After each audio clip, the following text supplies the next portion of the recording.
Welcome to our webinar today. We are going to go ahead and get started because we only have 30 minutes today. And we're super excited to have this webinar. It's just a little bit of an overview. This is the first webinar that we're doing for the Women Tech Council Capital Forum.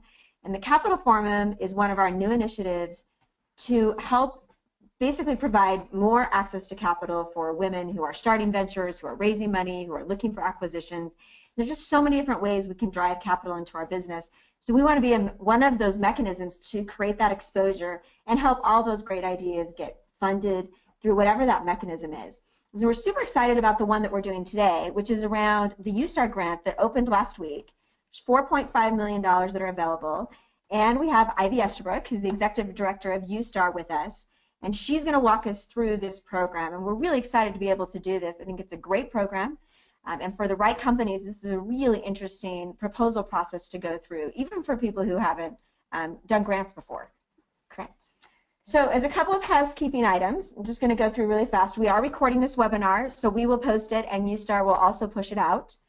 We do have it configured so that you can ask questions. It's probably wise if you hold questions till the end. We're going to give you a lot of information about what this process looks like. But if you have a question, the way that it works is you can raise your hand inside of the GoToWebinar. So there's a little hand, push on that. That will tell us that you have a question, and then we can go ahead and ask it, or you can just even type it in there. And we will try to get to all of those questions. We're going to try to get to all of this information in about 20, 23 minutes, and then we will jump into questions at the very end, and then everyone is available, Ivy and her team, for any questions that might come up post this. I think one of the really important things to note is I believe this closes on October 4th. Correct. So there are only a few weeks for you to both get this information, get your grant written, and be able to submit it. And we're going to go through what that process is now. So thank you, Ivy, for joining us. Thank you for having me here and for creating this opportunity for us to get the word out on our new programs. I'll just dive in. Yep, let's jump in. So if you're not familiar with USTAR, we are the Utah Science, Technology, and Research Initiative, and our vision is to build a robust innovation system for the state of Utah.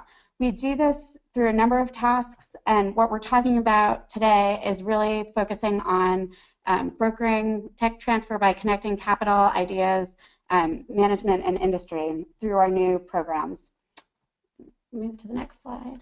So just as a little bit of background, we look at the innovation ecosystem through this sort of 6-point framework, and today we're talking about risk capital, which is a gap in our state. We see a real need for more risk capital at the early stages of technology development, de-risking technology to make companies more attractive to private investment. So USTAR is really excited to be kicking off 4 new programs in this fiscal year. The 2 in orange, the Technology Acceleration Program and the USTAR Technology Acceleration Grants, both opened last week and have closing dates on the 4th of October. We're going to focus on the Technology Acceleration Program today. That program is focused on private companies. The UTAG program is available to researchers at universities. If you have friends who are affiliated with research universities, I'd encourage you to look at our website and look at that program. We do have 2 other programs that will roll out in October, and maybe I'll get invited back to talk to this group about those programs as well. Absolutely. Okay. So all of our programs are competitive funding. The Technology Acceleration Program is focused on accelerating the development of technology solutions that have the potential for market impact and economic impact here in the state. You can see on your slide there's great detail on the program itself as well as how to apply on our website. We have $4.5 million available this year for funding through this program. We do anticipate doing 2 rounds of funding. This is our first round, and we anticipate opening again in February. So eligibility for TAP. You must be a Utah-based company. There's, of course, legal nuance and everything, and you can look on our website for that. But essentially, if you're a company that's based here in Utah, that has a Utah business license, that's the big qualifier. TAP proposals should align with targeted industry sectors. So each year, USTAR identifies a number of technology sectors based on what the state of those industry sectors are within Utah, what the needs are, and where the greatest potential for growth companies is. TAP is targeted at technology readiness levels 3 through 5. So if you're not familiar with TRLs, again, there's more information on our website, but the TRL is a standard technology scale that goes from I have a research idea to I'm manufacturing and using a product in normal operations. So we're really targeting the point of prototyping, proof of concept, and research and development, which is that TRL 3 through 5.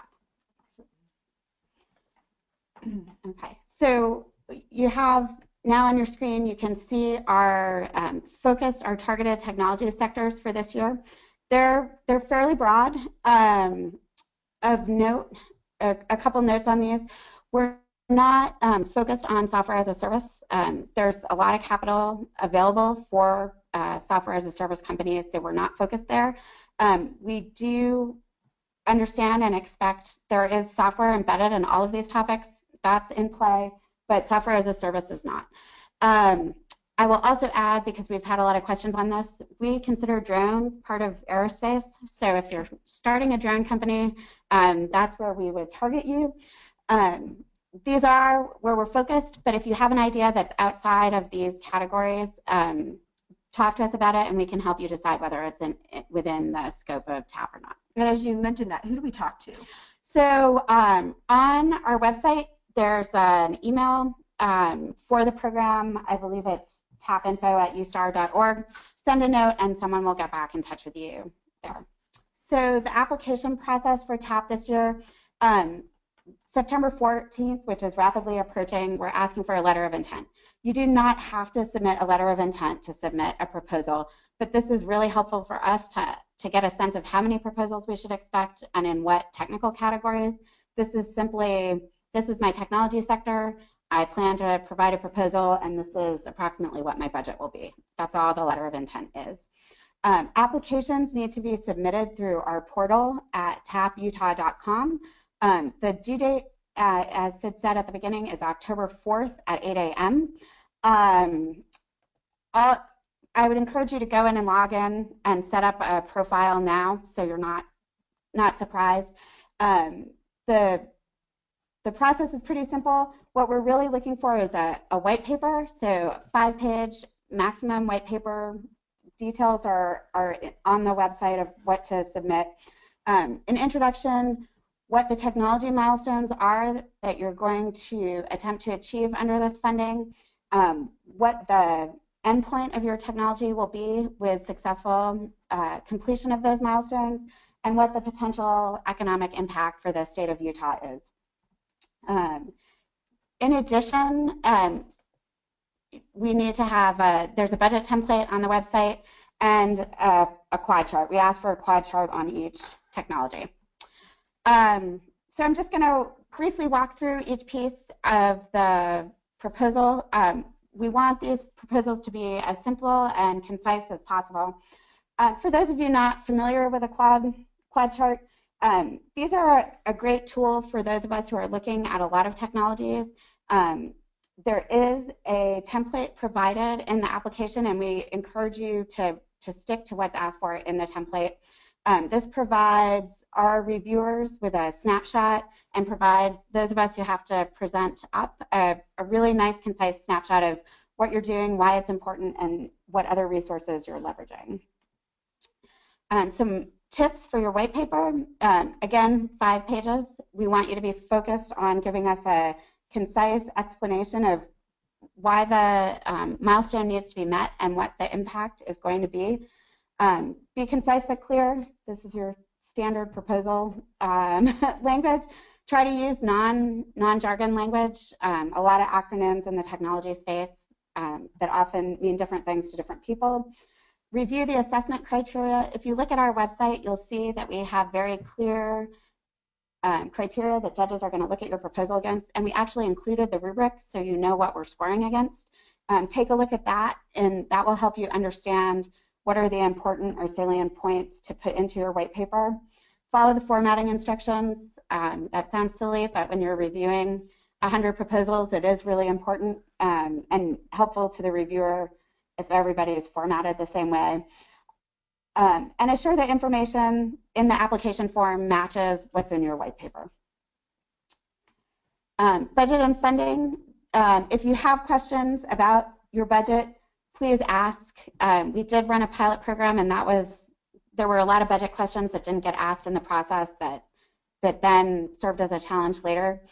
There are formats for your budgets in the portal. Please use those, but if you have questions, reach out. Our staff is interested in answering them. On the budget side, how much do you guys weigh matching funds? So for TAP, there is not a matching fund requirement. Okay. So we do ask for previous funding because we want to understand as we're reviewing and we look at the budget you're asking for to meet your milestones, we want to understand what other resources are being brought to bear that will help you move those milestones along, but it's not our criteria. Okay. Just briefly, our review criteria you can see here. Technical management or technical merit, management of the team, both from a technology perspective and the business and governance structure of your company. The potential for economic impact. USTAR is an economic development, has an economic development mission, and we are measured on economic development impact measures. And so we are really interested in understanding how this funding will allow your company to grow and impact the state of Utah. The technical team, management team, and then reasonableness of cost and milestones are the criteria. We really pride ourselves on our evaluation process. Each targeted technology sector will have one or more panels of reviewers. Each proposal will be reviewed by at least 2 technical experts, one market expert and one investment expert, so that we can really go across all of those evaluation criteria and make sure we're choosing the best technology with the best chance of success in meeting those economic development goals. Reviewers are all screened for conflict of interest and required to sign an NDA. In our pilot round, we were able to draw from a national pool of experts, so we're really taking a look at the technology and the team with a clear focus, clear eye. Once those review panels make their scores, it goes to a subcommittee of the USTAR Governing Authority who reviews the recommendations and also reviews the proposals, and then final approval is from our full board. I just want to note the USTAR staff is involved in facilitating the reviews, but we are not the ones that score the proposals. Post-award, companies will be notified that they've been selected, and then we'll enter into a contract. Those contracts will define the distribution of funds. While this is a grant and it's non-dilutive funding, it is provided in increments as you approach your milestones and are successful in completing milestones, so it's not a lump sum up front. Some funding is up front, and that's distinguished in the contracts. Companies will be required to meet with USTAR staff. This allows us both to track your progress on your milestones, but also provide some networking and access to other resources in the state that may be useful in accelerating your technology progress and taking your company to market. I just want to point out, not specific to TAP, but USTAR does provide other services. We provide assistance with SBIR, STTR, proposals through our SSAC. We have incubators that have core equipment that your company can make use of on a fee-for-service basis, but at pretty low cost. And we have other expertise in our network that we're happy to bring to bear. We have regional offices across the state, and I would encourage you to reach out and find out what resources might be leveraged for your company. The final slide here is just giving you a map of many of the resources that are available, either through USTAR, through other state agencies, or through federal or private funding that can help support your business, and we're happy to point you in the right direction for contacts there as well.